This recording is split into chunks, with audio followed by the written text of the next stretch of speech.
We are going to make a fire chimney. So over the last couple of days I've been preparing this log. This is a log similar to the log I've been sitting on. I just split it into 8 pieces, and then I took off the point of each one of them so that it forms, when put back together, it forms a natural hole in the middle. And then on one of them, I drilled a little hole in the, here it is. I drilled a hole in the bottom to provide air support. You can see the fire chimney, how that works. The air is just going to come up through the center and keep the fire into the center core. The outside actually stays nice and cool. And so it provides a stable base. We're going to now put our Dutch oven on it, get our Dutch oven stable on these logs, and that's going to provide a nice heat underneath our Dutch oven to start our meat. We're going to sear some meat in here.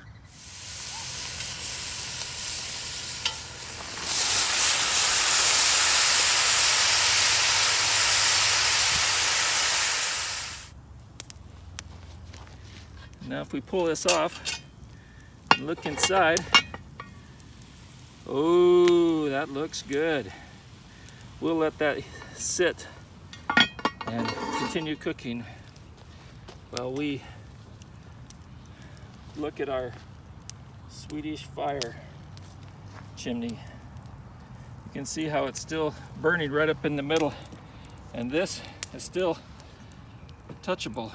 So that fire stayed right in the middle, came up with a nice flame. One of my favorite ways to start a fire is with one of these page magnifying glasses. You don't know how powerful they are until you actually put it in front of the sun. I have it, this is my little nest that I'm going to be starting my fire in, and if I focus my lens from the sun onto that, you can see it starting right now, starting to make smoke, and where there's smoke, there is going to be fire.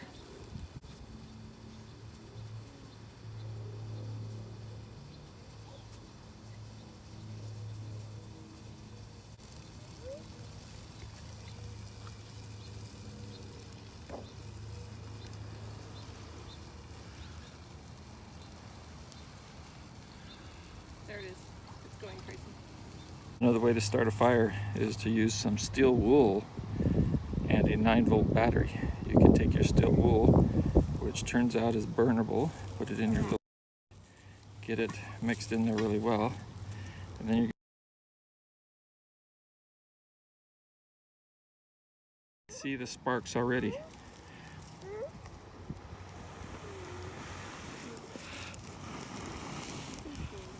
And you have flame. That easy. This is potassium permanganate. A little bit of potassium permanganate. We'll make a little pile of it here. Doesn't take very much. Potassium permanganate is used to make fish healthy when they're sick. This is glycerin. Buy this in any old drugstore. Take potassium permanganate and a little bit of glycerin. We'll just kind of squirt the glycerin around. I'm going to stir it up a bit. Yeah.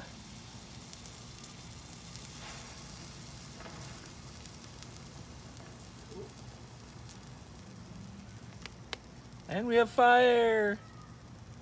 Had our fun with our fire. It's time to put it out.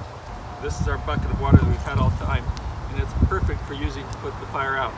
We're going to pour this on the fire, but we don't want to pour it straight on, because what will happen is a big plume of steam will come off of this, and that will potentially scald you more so than boiling water, because steam will condense and all that heat will go right onto your skin. So what we do when we want to put on our fire is we just sprinkle it on until the fire is out. So if we start there and just already, you can see that our fire is out, and now it's all about getting the coals. You can see that steam come off of there. Don't want to get into that steam. You're going to want to put it on enough water so that there is no red anymore and no white anymore, and it's cool enough to the touch. You can see that I have a shovel here, and we'll be using the shovel to dig around and uncover some coals. Okay, now that that's enough, that's not going to be coming up with plumes of steam, I can pour it directly onto the fire.